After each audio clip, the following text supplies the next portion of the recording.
Oi, Doutora Jaqueline, tudo bem? boa noite, Tá tudo bom? maravilhosa. Ai, Adoro. olha, ela tem até uma luz meio instagramável. Você viu? Trabalhamos com isso, né? Trabalhamos com isso. Doutora, boa noite, seja bem-vinda. Fico muito, muito, muito, muito, muito, muito feliz de poder tê-la aqui no meu espaço. É uma honra por N motivos. A sua trajetória, o seu simbolismo. Eu estive com a Joyce Ribeiro na semana passada aqui em live e são pessoas, né, mulheres negras que me tocam profundamente, como profissionais e como pessoas também. Então é muito bom poder ter contato com você e ver o ser humano que você é para além, né, de toda a genialidade e potência que nos representa de verdade, representação de verdade. E quem não conhece a doutora Jaqueline Góes, ela é, entre inúmeras coisas, pós-doutoranda, trabalha na área de biomedicina, esteve também envolvida na coordenação do genoma da Zika, né? Então não é a primeira aí disease, a primeira, digamos, desafio médico que ela nos auxilia a estarmos um pouco mais próximos de estarmos seguros e seguras novamente. Ela é uma das coordenadoras, né, do grupo que conseguiu sequenciar o genoma do Covid-19. E aí ela vai explicar um pouquinho sobre o que é genoma, porque, né, a gente fala como se fosse uma coisa assim que todos nós tivéssemos acesso facilmente ao entendimento. E também falar um pouquinho da trajetória dela. Então, eu queria que você se apresentasse, falasse as palavras difíceis que a gente não entende e depois explicasse um pouquinho em relação à sua trajetória. Tá. Nina, eu queria inicialmente te agradecer pelo convite, né? Eu estava super ansiosa pela nossa live, porque você é uma mulher que eu admiro muito, uma mulher empreendedora que, inclusive, para a questão da representatividade, né? A gente tem dificuldade, inclusive, de pensar na pessoa preta como empreendedora, como uma pessoa de sucesso, e você, para mim, é isso. Né? Então, assim, depois que eu conheci você, eu fiquei, nossa, cara, ela é foda, só isso, mais nada. E tenho bebido muito dessa fonte, inclusive, viu? Tenho visto muita coisa para ir pegando, né, um pouquinho dessa experiência, um pouquinho desse conhecimento. Eu sempre gosto de falar, quando eu vou explicar o que é o genoma, o que foi o sequenciamento, que a gente imagine as nossas células, né? Porque quando a gente fala de vírus, parece uma coisa muito distante. E na realidade não é bem assim. Então, se a gente pensar na nossa célula, dentro do nosso núcleo, de cada célula nossa, a gente vai ter uma cópia do material genético que é o nosso DNA. Aquela fita ali, aquela cópia, ela é o genoma. E esse genoma, ele é formado por várias letrinhas. Pronto, voltou? Voltou. É composto, voltou. É composto por várias letrinhas e essas letrinhas, elas correspondem às bases nitrogenadas. Então, estruturalmente falando, a gente tem bases nitrogenadas, ou seja, moléculas que são chamadas de adenina, citosina, guanina e timina. Essas quatro moléculas, o que a gente chama de ATGC, né, que são as iniciais. E elas, em ordem, ali no DNA, elas guardam toda a informação que vai ser traduzida nas nossas características, tanto físicas, né, assim, visuais, quanto no nosso metabolismo. Então, assim, a cor dos nossos olhos, o formato da sobrancelha, a textura do nosso cabelo, a cor da nossa pele, formato do nariz, o jeito do corpo, tudo isso está guardado ali no nosso DNA. E obviamente, uma combinação dos nossos pais, da nossa família, dos nossos antecessores, né? Digamos assim. Então, no vírus, é a mesma coisa. Então, o vírus, ele tem ali, dentro daquela bolinha que a gente sempre vê, cheia de espinhos, ali dentro a gente vai encontrar uma fita de um genoma, que no caso do vírus não é DNA, é RNA, mas que assim tem quase as mesmas características, com exceção de uma base que é trocada. Então, o T no DNA é trocado pela uracila, que é o U no RNA do vírus.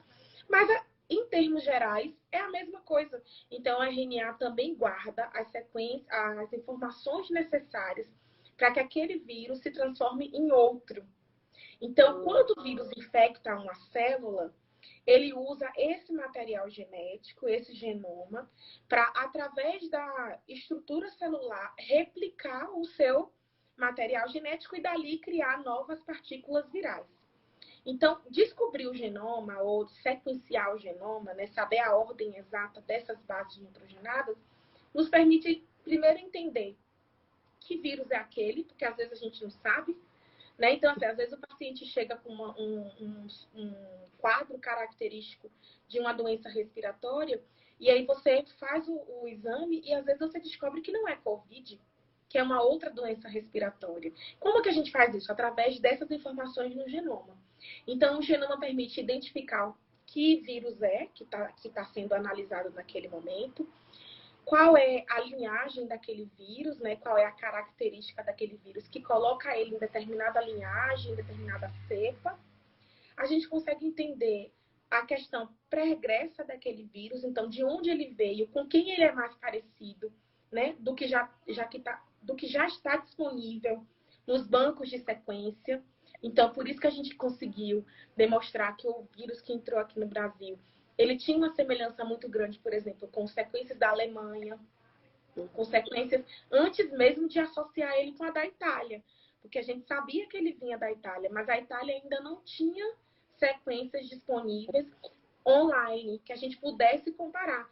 Então, o que a gente descobriu foi que, na realidade, o vírus ele tinha também outra similaridade antes de chegar na Itália, ou que circulou na Itália, relacionadas com a Alemanha, relacionadas com a Inglaterra.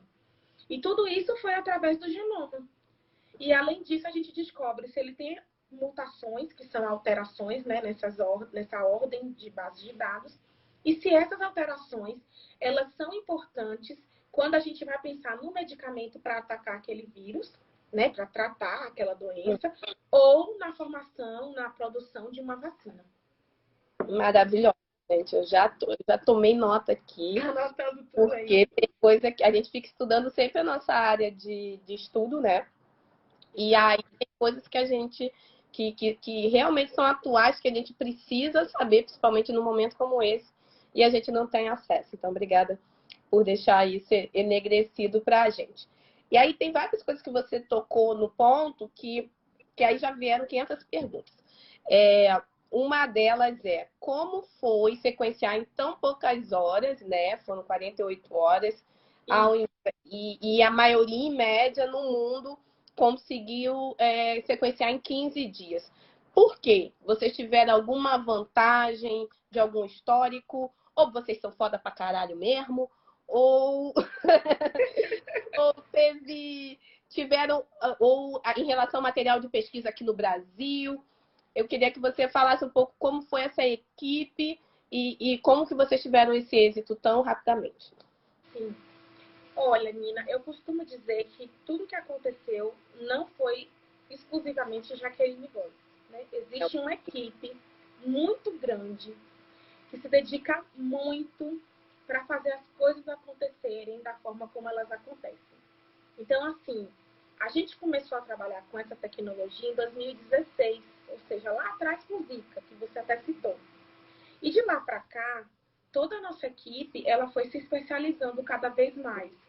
Então, eu fui para a Inglaterra para poder estudar melhor esse sequenciamento. Tem a colega Ingra, que é hoje doutoranda do nosso grupo, que também foi para lá para otimizar os protocolos. A gente tem as estudantes de iniciação científica, a gente tem as a gente chama de estudantes, mas na verdade elas já são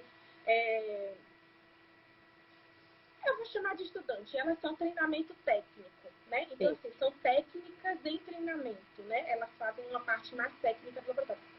Nossa, vocês estão ouvindo o barulho do caminhão? Estamos ouvindo barulho, mas estamos ouvindo você também. Dá para ouvir bem? Se Tá. quiser, eu posso, deixa eu ver. Eu vou fechar a janela rapidinho. Tá bom. 2 segundos. Menina, o mundo está em obras. Não sei se vocês já observaram. Eu acordo com a obra e vou dormir com obra, porque eu durmo muito tarde. Nossa. E aí eu acordo com obra, porque eu acordo tipo 8 da manhã, e aí é o horário que pode liberar as obras. Exato. E quando eu vou dormir, que eu durmo lá para as 4 da madrugada, quando eu vou dormir, estão em obras noturnas, assim, aquelas obras que não podem fazer de dia. Então, minha vida é esse som. Lá no prédio também, que eles liberam a partir das 8 até as 17. Então, 8 horas, às vezes eu quero fazer uma reunião, alguma coisa assim. Não dá certo, porque já tem o barulhinho lá das reformas, né, nos apartamentos. Mas agora eu fechei, eu acho que diminuiu um pouco. Eu estava falando sobre a questão da equipe, né? Então, a gente tem uma equipe muito grande, não só aqui no Brasil, mas uma equipe muito forte na Inglaterra, que é quem nos ajuda com a parte de análise. Então, aqui a gente faz a parte laboratorial e a gente normalmente conta com essa equipe que fica no background enquanto nós estamos fazendo a parte laboratorial, analisando os resultados que já estão sendo gerados. Então, como isso está acontecendo já há 4 anos, chega um momento que você fica craque no que você está fazendo e a coisa acontece de forma mais rápida, né? Então, assim, a gente tem esse costume de fazer o sequenciamento em cerca de 24 horas. É o tempo que a gente leva para fazer. Costuma, assim, a gente tem nada para fazer final de semana, vamos sequenciar, galera. É tipo jogar War, né? Exato. Beber um vinho e sequenciar um vírus. Um vírus ali. Me chama na próxima. E aí é mais ou menos isso, mas é por conta dessa tecnologia que a gente usa, que já é uma tecnologia mais rápida, principalmente porque, assim, imagina que eu coloco agora para sequenciar e a proporção que as sequências estão sendo geradas, eu já posso analisar. Então, isso facilita muito. Eu não preciso esperar a corrida terminar para depois analisar. Eu já posso ir fazendo em tempo real. E, além disso, a equipe é muito bem treinada. Então, realmente, a equipe faz a diferença nesse sentido. A gente tem uma coisa muito coordenada, a gente tem uma coisa muito casada, assim. Então, todo mundo na equipe sabe como tem que ser feito. Então, se eu não posso fazer tal etapa, eu sei que tem uma pessoa tão competente quanto que vai dar prosseguimento àquilo e a coisa caminha, né? Então, eu acho que é isso. Eu acho que é o conjunto da experiência que a gente tem com a competência da equipe, e aí eu falo da equipe mesmo, que enquanto eu estava no laboratório, os dados já estavam sendo gerados, enviados para Oxford, e eles estavam lá analisando para que eu pudesse ter um retorno e ver se eu conseguia prosseguir ou não, se eu tinha que ajustar alguma coisa. E foi justamente isso que aconteceu. Então, eu fiz o primeiro sequenciamento, a gente só conseguiu 76% do genoma e a gente queria mais que 95%. E aí, nessa análise que eles fizeram lá, eles já me deram um retorno. Olha, a gente só tem 76%. O que você quer fazer? Eu falei, eu vou fazer de novo. E aí, junto com a equipe, a gente já mudou o protocolo, fez alguns ajustes e fez a segunda vez, que foi no segundo dia. Por isso que foi em 48 horas. Que demora, meu Deus. Absurda. Foi. E aí saiu realmente em 48 horas. Nesse meio tempo a gente já estava com o press release escrito, né, para poder colocar no Virológico, que é um blog científico, né, mas é um blog que tem uma curadoria por trás, não é uma coisa que qualquer pessoa pode chegar lá e publicar. Então foi tudo isso assim que foi casando, né? E hoje a gente continua trabalhando desse jeito. Então a gente tem uma equipe muito boa. Eu dei uma recuada, também porque eu fiquei muito nos primeiros dias, naquela coisa assim, fazendo tudo. Chega uma hora que o corpo não aguenta, né? Então, assim, e a mente, que dar uma, né? E nem a mente. E vocês têm que estar numa saúde completa, né? Porque Exato. estão lidando diretamente com a saúde de uma humanidade, sem literalmente. E quando eles essas mutações, você falou das mutações em relação à mutação do vírus. Não sei se você já viu na minha... É que eu sou tia boba, sabe? Eu não tenho filhos ainda. E eu sou apaixonada pela minha única sobrinha. E a minha sobrinha, ela tem 8 anos de idade.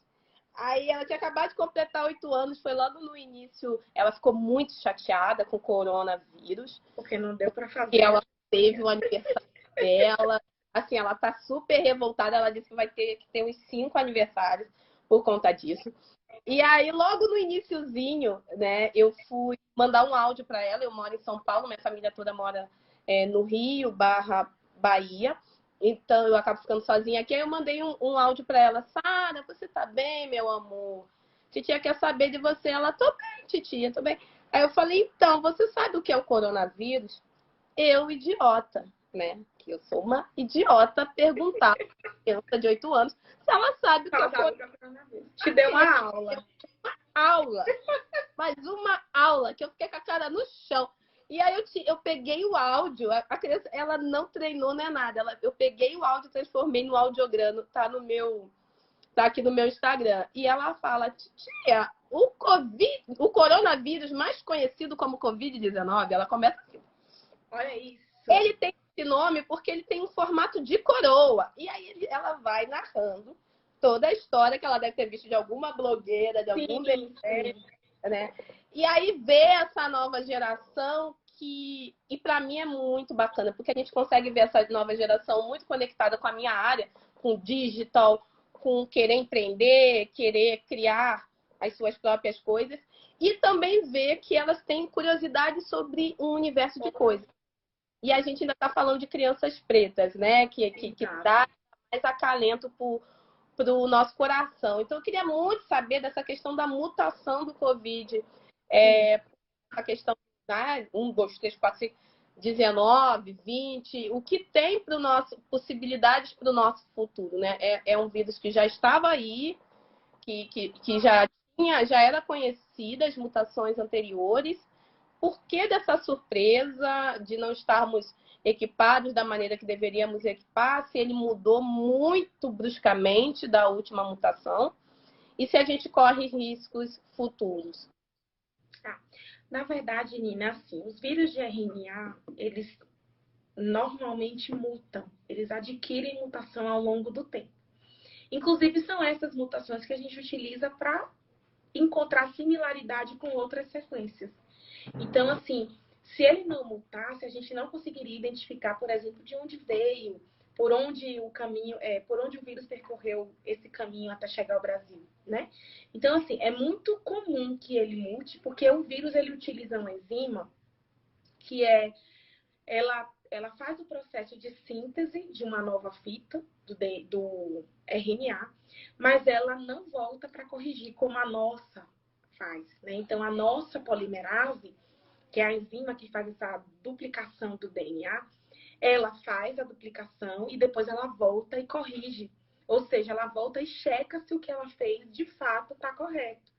No caso do coronavírus ou dos vírus de RNA, eles não fazem isso. Então, se eles não fazem isso, é difícil você não ter erros acontecendo ao longo do processo. Principalmente porque quando eles entram no organismo, imagine que eles se replicam aos montes. Então, é o tempo inteiro ali as polimerases tentando replicar aquele vírus e construindo novas partículas. Então, isso é comum. Ele vai mutar mesmo, ele vai acumular mutações. E o coronavírus ainda não acumula tanta mutação como outros vírus. Por exemplo, o vírus influenza, que é o da gripe, que a gente todo ano toma uma vacina diferente. E toma essa vacina diferente justamente porque o vírus tem uma taxa de mutação muito maior do que a gente consegue prevenir. Então, é normal que ele tenha mutado, que ele tenha adquirido mutações. Agora, por que a gente não se preparou antes? Primeiro porque é um vírus novo. Ele não é um vírus que já era conhecido. A gente conhecia vírus da mesma família e que tinham um acometimento diferente do que a gente vê hoje com o novo coronavírus. Então, a gente tinha o SARS e tinha o MERS, né, que foram ambos responsáveis por epidemias na Ásia e no Oriente Médio. Mas essas duas epidemias, elas foram autolimitadas, ou seja, elas ficaram naqueles continentes ali, elas se limitaram àquela região. Tanto é que a gente ouviu falar nas notícias, mas não chegou ao Brasil. No caso do novo coronavírus, estima-se que ele tenha emergido de morcegos. E aí, ainda dentro desse ciclo dos morcegos para a espécie humana, desse pulo que a gente chama, né, esse salto de espécies, a gente acredita que ainda tenha tido um hospedeiro intermediário, que é o pangolim, que é uma espécie de um animal que não tem aqui, né, que tem na Ásia. Ele parece um tatu, assim, né, um pouco modificado. É um animal um pouco diferente. E ainda não está confirmado, são hipóteses, obviamente, principalmente porque todo o conhecimento sobre coronavírus está saindo agora, né? A gente não sabe muita coisa, então muita coisa a gente está aprendendo no tempo em que essas coisas estão acontecendo. Então, esse salto, ele aconteceu provavelmente por causa dos hábitos humanos, e aí a gente coloca a nossa culpa, né, nessa questão, como humanidade, principalmente na interação com a natureza. Então, provavelmente houve uma interação da espécie humana com morcegos ou com os pangolins, seja através de ingesta, seja através da divisão do mesmo ambiente, né, do compartilhamento do ambiente. E como o vírus ele foi adquirindo, porque ele adquire mutações independentes de estar nos humanos. Qualquer espécie que ele infecte, ele vai mudando, né, e vai adquirindo mutações. Então, assim, chegou no momento que ele adquiriu mutações que permitiram que ele sobrevivesse à espécie humana, que ele conseguisse se replicar na nossa espécie. E aí, no nosso caso, né, que assim, as infecções respiratórias, elas são facilmente dispersas pela população, transmitidas pela população, e nesse caso específico, que ele tem uma taxa de letalidade baixa, mas uma taxa de transmissibilidade muito maior, muito alta. Então, assim, é muito fácil de transmitir. Nem sempre as pessoas morrem, como foi o caso de SARS e MERS. Porque imagina, quando o vírus tem uma taxa de letalidade alta, a própria doença impede o indivíduo de transmitir para muitas pessoas, porque ele fica debilitado. Então, ele se recolhe em casa, ele é internado num hospital, ou ele morre. Então, assim, ali para a cadeia da transmissão. Mas no caso tem a questão dos assintomáticos, né? Que ainda tem a questão dos assintomáticos, tem a questão dos pré-sintomáticos, né?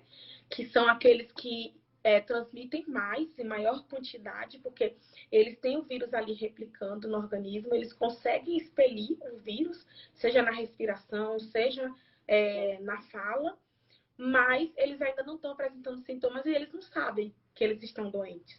Então, eles continuam ali no convívio social, eles conversam, eles comem juntos, eles depositam sobre as superfícies o vírus, e ali uma pessoa passou a mão, coçou o olho, já pode se infectar. Ah, doutora, sabe como eu saio na rua? O povo me acha desde o primeiro dia. Eu sei que eu estava escutando, o pessoal na televisão falando, não usa máscara, que nas primeiras semanas foi assim, né? Só use máscara realmente com sintomas e tal. E eu sou doente crônica, eu tenho asma, bronquite asmática, bronquite alérgica, tenho rinite, sinusite. Então, assim, e eu tive já mais de 5 pneumonias na minha vida inteira e mais de 15 princípios de pneumonia quando criança. Então, qualquer coisa, né, eu tenho muito medo de contrair e realmente, por conta desse estado crônico, ser aquela pessoa que pega no dia e morre no outro. E morre no outro, exato. E morre. Eu tenho total ciência, eu estou sem ver meus pais desde fevereiro, juro que eu não vou chorar. A última vez que eu vi meus pais foi no carnaval, que a gente foi para Salvador e vi meus pais lá. Então, e as pessoas ficam, eu fiz aniversário no início do mês, e as pessoas, você não foi pro aniversário para casa dos seus pais? Meu pai eu herdei do meu pai essas doenças crônicas. Ele é cardiopata e hipertenso. Minha mãe é hipertensa, cardiopata, fez não sei quantas vezes aquela fibrologia para arritmia cardíaca e diabetes. Então, eu botar o pé na rua, virar pré-sintomática, chegar na casa dos meus pais, contaminar eles e morrer todo mundo no dia seguinte. Então, eu realmente acho que as pessoas estão brincando, principalmente por não saberem o quanto nós somos frágeis e não é todo mundo que tenha o mesmo nível de saúde, né, que tem o sistema imunológico da mesma maneira. E a gente ainda tem as pessoas que não podem brincar, que estão trabalhando, que estão na linha de frente, e quando não é na linha de frente do hospital, é na linha de frente entregando delivery, Exato. nos caixas de supermercado, nos balcões de farmácia. E aí a gente fala da população negra muito diretamente quando a gente fala sobre isso. Exato. Né? Então, há pesquisas que já comprovaram, nos Estados Unidos foi a primeira pesquisa que saiu, no Brasil também tem secretarias de saúde que já falaram que a gente tem, quando contaminados, nós temos percentual de 32% a mais de chance de letalidade por Covid-19. E isso ainda agrava porque nós somos dependentes do Sistema Único de Saúde. Verdade. Eu queria saber de ti qual é a sensação para a área médica, para a área biomédica. Vocês estão fazendo o dever de vocês, estão fazendo um trabalho árduo, como você mesmo disse, a ponto de você ter que se retirar um pouquinho por conta da sua própria sanidade. Como ver a população não sendo instruída da maneira correta, por conta, nós sabemos, de agravamentos políticos, né, de falta de coerência política e de alguns líderes que não sei onde que está a equipe que pode orientar, porque parece que não existem essas equipes. Qual é a sensação de vocês do que pode acontecer, já que a curva não diminui e a gente realmente, nós hoje somos o epicentro da doença? Olha, Nina, pessoalmente a sensação é de nadar contra a corrente. É de impotência. Mesmo com toda essa possibilidade de gerar resultados que são importantes para a saúde pública, eu me sinto impotente, porque não adianta a gente estar aqui no laboratório fazendo muitas coisas, gerando resultados, se a gente não consegue direcionar a população baseado nesses resultados. Porque isso está relacionado com o poder público, né? A gente precisa ter um direcionamento que venha dos governantes, e aí a gente obviamente vai falar da questão federal, porque é o que teria mais peso nesse sentido, né? Então, assim, talvez propaganda em massa, porque conversar com você aqui é um privilégio. Você me compreender é um privilégio que nós duas temos. Como é que eu vou explicar para uma pessoa que está lá na beira do rio que ele precisa se proteger? Com que linguagem eu vou falar isso?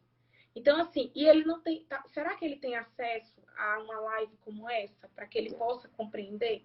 Então, assim, a gente precisaria de meios de comunicação de massa, e aí entra a televisão, rádio, em que a gente pudesse, de fato, transmitir essas informações que são educativas, né, numa linguagem que essas pessoas pudessem compreender, para que a gente alcançasse um nível de aderência às medidas preventivas, seja de uso de máscara, seja da quarentena, seja do que for.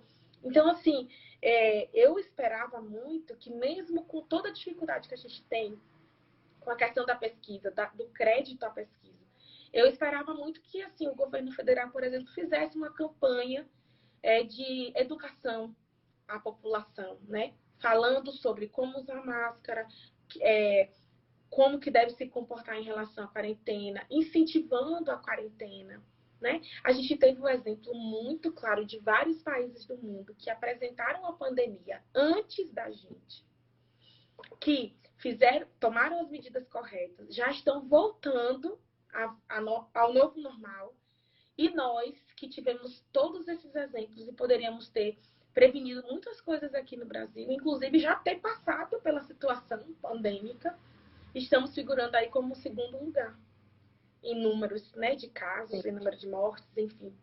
Isso com subnotificação, né? Isso com subnotificação.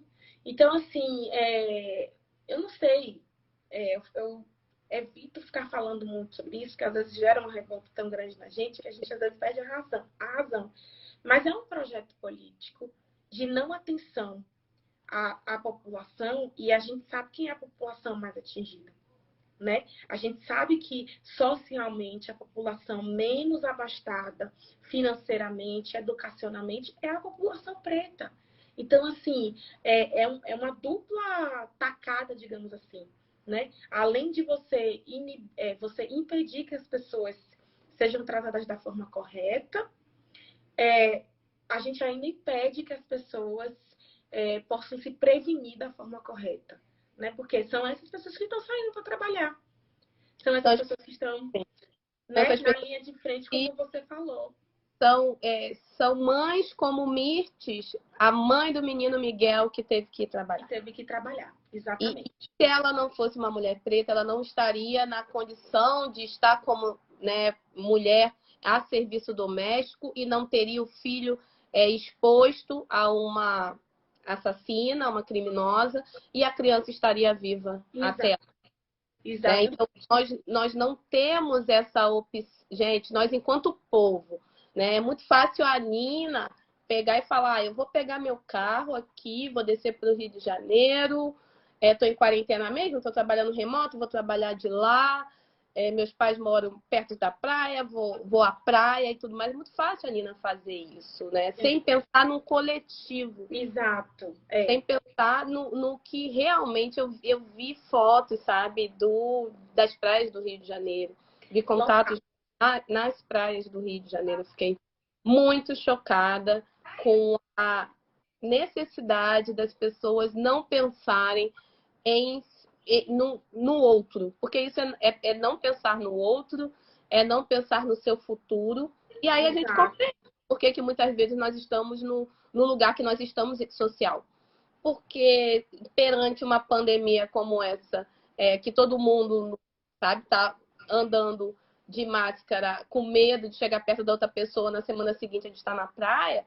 Então, isso diz muito do iletramento que nós temos. E esse letramento, ele é justificável para quem não tem acesso, como a própria falou, quem não tem acesso a uma live dessa, quem não tem acesso a entender os trâmites políticos. Agora, quem tem acesso, quem está aqui, quem está nas redes sociais, por favor, né? Os dados estão todos aí comprovando da urgência que nós temos de quem tem a vantagem social de poder continuar isolado fisicamente, continue. Isso, se não for por você, por amor à sua vida, faça pelo amor à vida de outras pessoas. De outras pessoas. Eu acho que é esse egoísmo que está imperando, sabe, Nina? Tem muita gente que não acredita na pandemia, mesmo com tudo isso que está acontecendo, mesmo com mais de 50 mil mortes, as pessoas ainda não acreditam na pandemia. Então, eu vejo muita gente, eu moro aqui na Avenida Paulista, eu vejo todos os dias da minha janela as pessoas correndo, andando de bicicleta, fazendo Cooper, sem máscara, sem nenhum cuidado com o coletivo, que eu acho que entra essa questão, né? As pessoas querem manter a forma. Que forma, gente? Sabe? Será que vai ter saúde para exibir essa forma daqui 2 meses, depois que a Covid? Vai pro caixão toda sarada. Toda sarada, entendeu? Então, assim, é muito complicado você ter que convencer as pessoas da importância de se pensar no coletivo. Muito. E a gente está experimentando aqui em São Paulo uma segunda onda, né? Então, assim, a gente teve uma melhora, diminuiu aí ao longo de 2 semanas, diminuiu o número de casos, só que agora já está subindo de novo. Então, assim, e tá todo mundo na rua, e usando máscara de forma errada. Eu vejo na rua as pessoas com máscara grudadas umas nas outras. Umas nas outras. Mercado, gente. Se abraçando. Dá um nervoso no mercado. Muito. Eu vou ao mercado de 15 em 15. Porque não tem jeito. O que eu posso comprar online, eu tô comprando online. Para não ter que sair, porque eu já me exponho muito vindo ao laboratório. Né? Mesmo com todo um ambiente controlado, existe um pacto aqui no laboratório das pessoas com quem a gente tem contato. Então, quem continuou vindo para cá está em quarentena, a família entrou em quarentena, então tem esposos, tem companheiros aqui que não estão vendo outras pessoas. Porque se eles vêm, passam para quem está trabalhando, e essa pessoa passa para toda a equipe. Então, E assim, quem está trabalhando é peça fundamental para a vida de milhares de pessoas, de milhões de pessoas. pessoas. Exato. Então, assim, isso eu estendo lá para os médicos que estão na linha de frente, eu estendo para os enfermeiros, para as pessoas que trabalham no hospital, fazendo serviços gerais, serviços de limpeza, serviço de transporte de macas. Então, assim, a gente pensa muito, a doutora Jaqueline está na linha de frente trabalhando com Covid.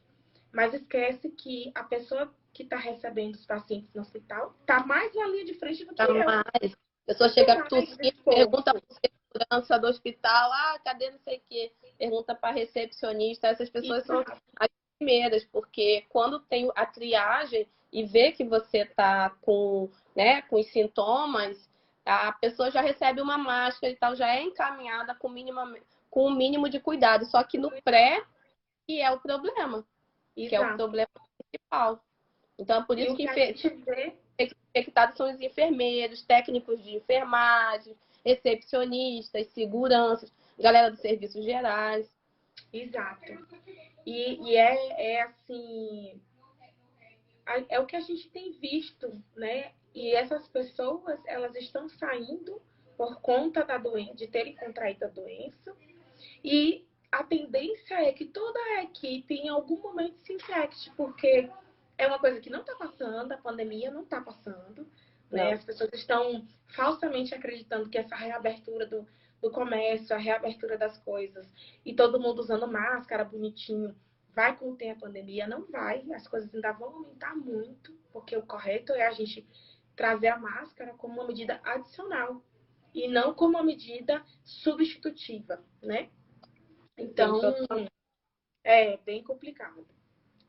Vou fazer a perguntinha aqui. Teve eu vou abrir para perguntas que nem né, todo dia que a galera tem acesso, né? É verdade.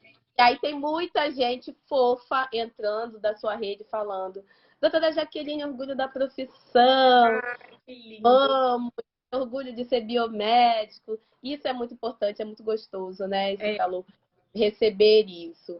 E aí, quando eu fiz a pergunta inicial para você sobre o time é foda pra caralho, ou vocês têm instrumentos aqui no Brasil, e você falou, e uma lição muito bacana que é a intencionalidade. Então, vocês estavam envolvidos em 2016 no sequenciamento da Zika e viram que conseguiram criar uma rotina, um processo e que isso poderia ser melhorado. Então, vocês partiram para mais estudos. A área da medicina, ela ensina muito para todas as áreas, porque vocês estão cientes que no próximo dia vocês podem estar obsoletos. A área de tecnologia é a mesmíssima coisa. Porque a tecnologia que está atrelada hoje, o health tech, todas as intercorrelações, a gente está obsoleto no dia seguinte. Então, a gente tem que estar sempre se renovando e buscando novos estudos. Então, a galera foi estudar, você foi para fora, outras pessoas foram para outros lugares, se instrumentalizaram e se mantiveram enquanto grupo, alimentando uns aos outros. Isso é uma prática de onde vocês são hoje no Brasil, onde que vocês se encontraram, vocês são de algum laboratório específico, de alguma faculdade. Nós falamos muito, né? Um tempo atrás a gente tinha uma potência muito grande em laboratórios de pesquisa no Brasil, e com o sucateamento, principalmente das faculdades federais, nós colocamos isso, né, de uma maneira ao ralo. Eu queria saber se na biomedicina é a mesma coisa e se ainda vale a pena investir numa carreira de pesquisadora no Brasil. Olha, Nina, a gente passou por um momento muito bacana na história da ciência, que foi o momento que nós tivemos investimento, né? Então, a gente passou aí por um governo, né? Na verdade, 2 governos, que a gente não precisa nem falar, mas que houve um investimento muito grande em ciência, né? Principalmente com o investimento na instrumentalização das pessoas. Então, as pessoas conseguiram ir para fora e eu fui fruto disso, eu sou fruto disso. Através de recurso público, a gente conseguiu ir para fora, se especializar e voltar trazendo a tecnologia para o Brasil. E de 2 anos para cá, 1 ano e meio, 2 anos para cá, a gente está sofrendo muitos ataques, né? Então, eu tenho muitos colegas que perderam suas bolsas de pesquisa, que tiveram que interromper a sua vida acadêmica, E aí essa interrupção ela foi muito pontual, né? Sem uma medida preventiva, sem nada, absolutamente, olha, a partir de amanhã você não tem mais a bolsa. Então, assim, as pessoas ficaram olhando para um lado e para o outro. O que vai fazer? Então, é um investimento que é perdido, porque o resultado de tudo que começou em 2016, vocês, eu falo como Brasil, estão tendo o retorno agora. Então, foi um investimento de 2016, 17, 18 e 19 que está tendo retorno agora, com a figura da doutora Jaqueline e da equipe do laboratório, sequenciando os primeiros genomas de dengue, também trabalho com dengue, já vou confundindo, de Covid. Mas, assim, vocês entendem que a carreira que foi interrompida nesse momento, daqui 2, 3 anos, quando a ciência brasileira precisar, ela não vai dar frutos, porque foi interrompida. Então, é muito complicada essa questão. E eu acho que, assim, se a pergunta foi investir na carreira científica, eu acredito que é ter otimismo para o futuro. Porque nesse momento a gente não tem muita perspectiva, né? Quem está conseguindo manter seus trabalhos, suas bolsas de pesquisa, são poucos, né? Não é todo mundo que está conseguindo. Não está tendo incentivo, não está tendo concurso público, não está tendo bolsa de pesquisa para novos, né, em massa. Algumas sim, que já estavam previstas, mas novas bolsas não está tendo. Pelo contrário, está tendo cortes. Então, eu sou muito otimista. Eu acredito que depois que a gente está passando por essa fase escura da nossa vida política e de sociedade como um todo, sociedade brasileira, eu acredito que a gente vai olhar e vai dizer, não, o caminho não é esse, a gente precisa dar um respiro, e aí vai vir, sim, um governo que vai trazer, talvez, um pouco de tudo aquilo que estava sendo investido de volta, né? Eu sei que não vai ser a mesma coisa, porque vai ter uma crise econômica para poder ser sustentada, né? Remediada, mas eu, sendo muito otimista, acredito que sim, que a gente vai ter um avanço na ciência, mas é ser otimista para investir. Nesse momento, não vai ter muito resultado, não.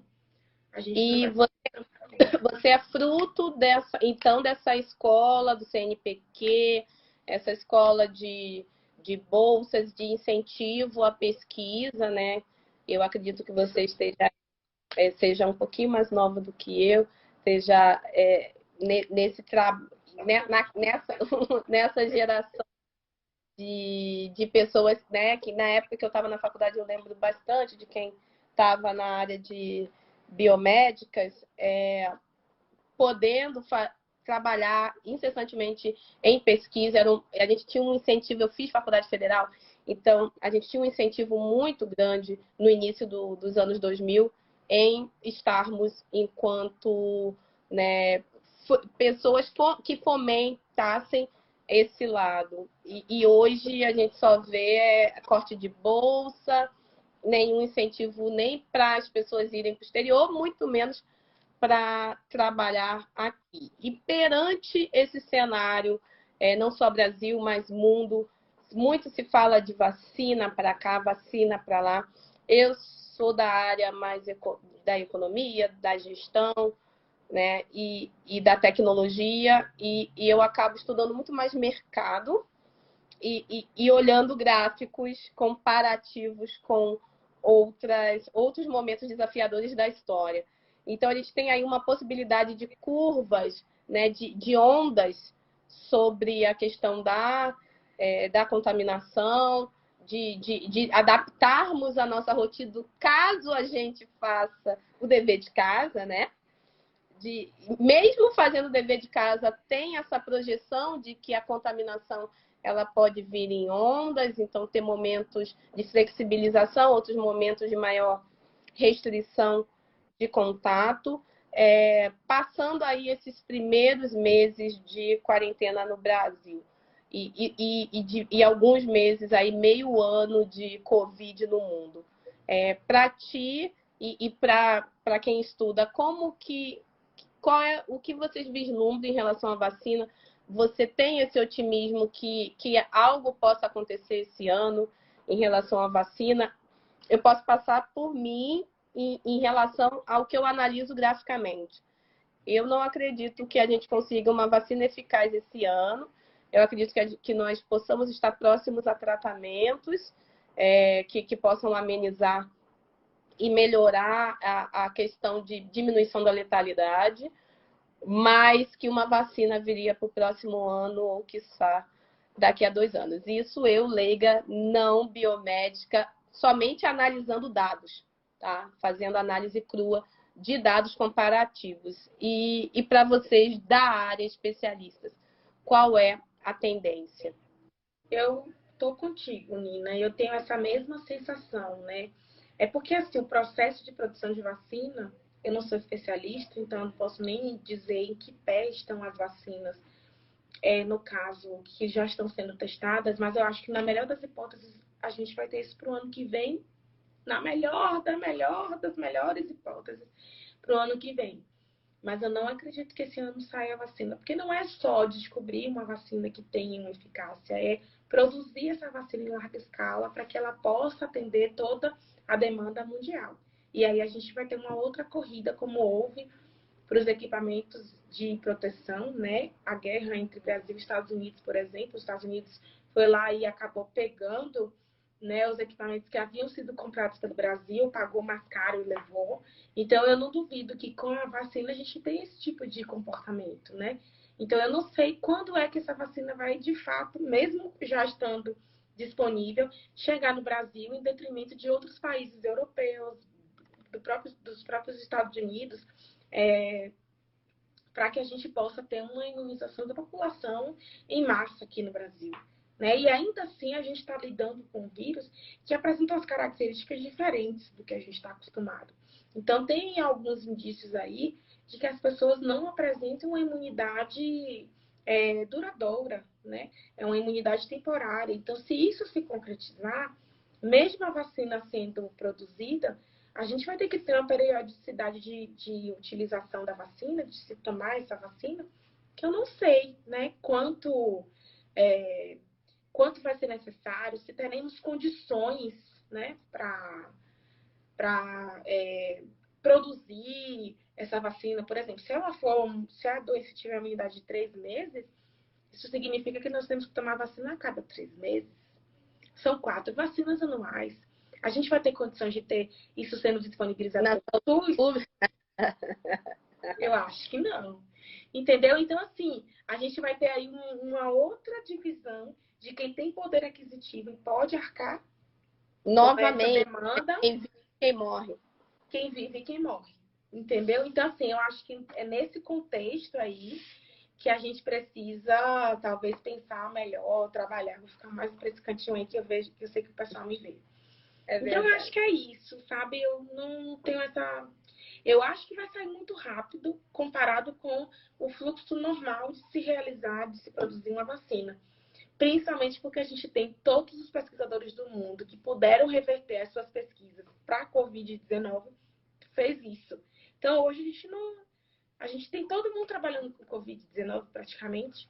Então, é uma força-tarefa que vai trazer informações importantes, porque o conhecimento está sendo muito difundido, tudo que as pessoas encontram, elas têm, de fato, né, trazido para a comunidade científica, e isso facilita a difusão do conhecimento, o compartilhamento desse conhecimento, mas ainda assim eu não acredito que para 2020 a gente tenha vacina, não. Eu, na melhor das hipóteses, diria aí 2021 e olhe lá.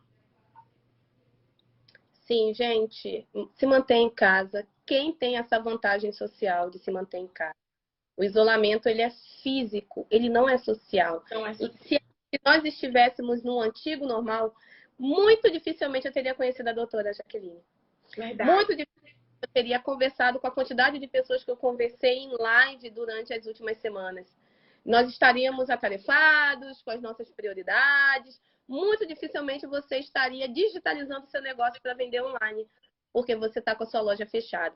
Então, entenda este momento como um momento que a gente pode melhorar dentro das nossas profissões, dentro dos nossos objetivos, E essa melhora é por conta de termos mais acessos a conteúdos que nós não tínhamos antes. E a possibilidade de focarmos em questões que nós não focávamos antes por pura distração de outras prioridades. Exato.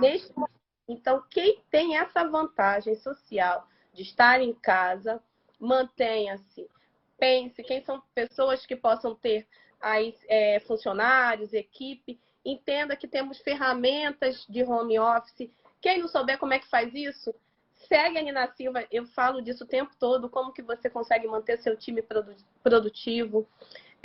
Se você não sabe, eu não sei o que fazer, eu não sei em que momento nós estamos, siga a doutora Jaqueline Góes, que está sempre trazendo atualidades sobre essa parte mais geneticamente falando, mas procure conteúdos focados, de qualidade. Eu acho que é um momento que a gente tem muito conteúdo e que conteúdos muito bons também estão disponíveis. Aproveite esse isolamento físico para fazer várias autorreflexões, para se cuidar, sem romantizações, porque romantizar é aquilo do tipo, eu tenho que estar fitness, Não, eu engordei 7 quilos e essa é a minha realidade, né?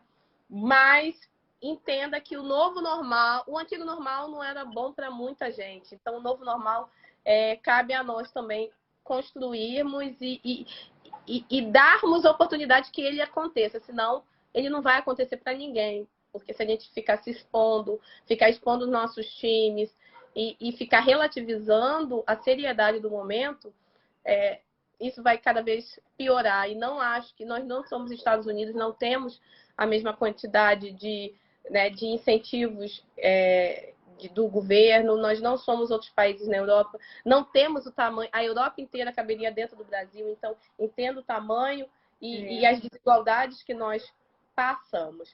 Mas a gente está nos minutos finais. A gente nem apresentou a sua trajetória, que eu gosto de falar do role model, principalmente você ser uma pessoa negra, ser mulher.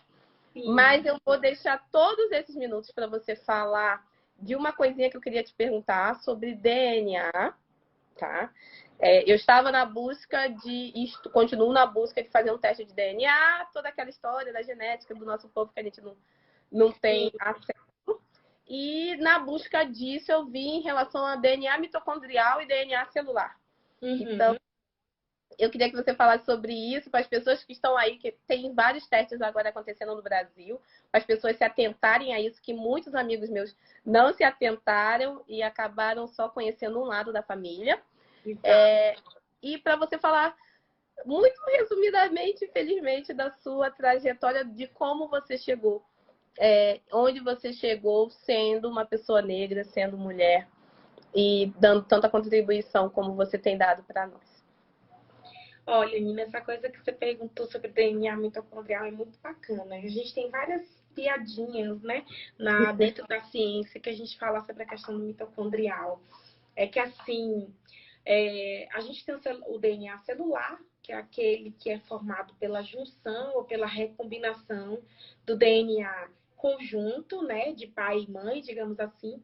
E o DNA mitocondrial, ele é exclusivo da nossa mãe, porque as mitocôndrias que a gente herda, elas são exclusivas do ovócito 2, né, que é lá que a gente chama vulgarmente de óvulo, mas ele é o ovócito 2. E são essas mitocôndrias que a gente carrega na nossa vida.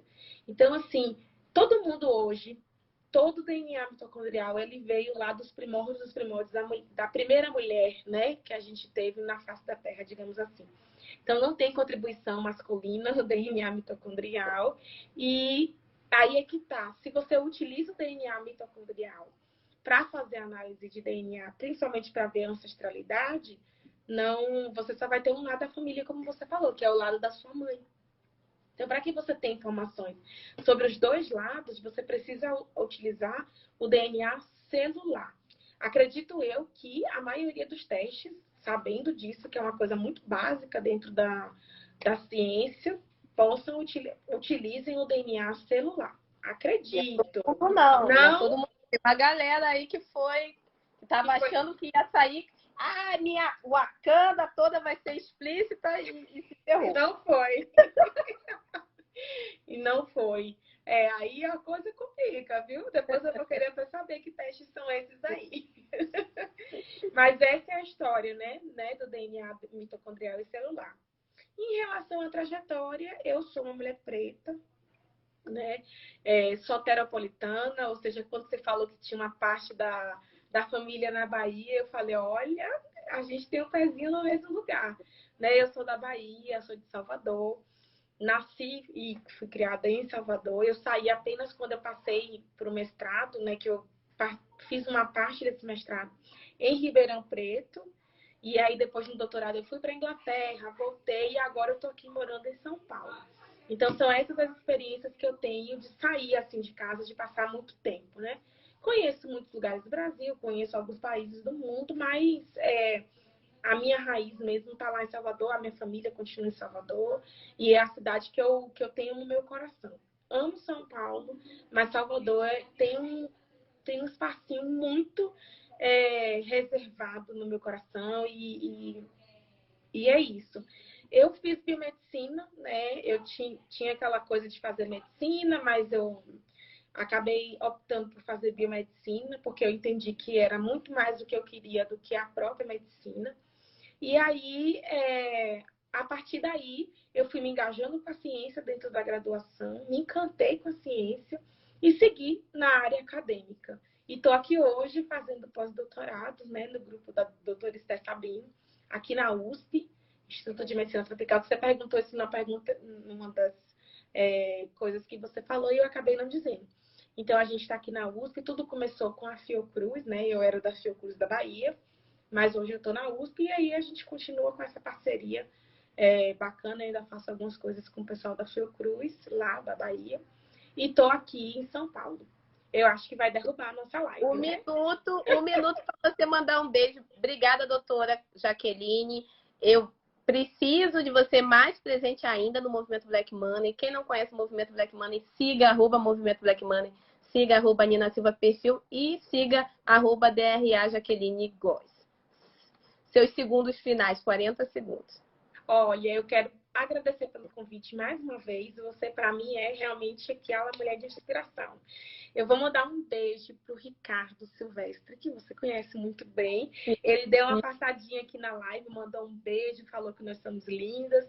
E a gente já até conversou, porque a gente vai combinar, né, para ter esse bate-papo, para eu poder me inserir mais no movimento Black Money, para a gente poder fazer isso gerar, né, para fazer essa roda girar, que eu acho que é isso, né? Nós por nós ainda está sendo desse jeito, então que a gente consiga, de fato,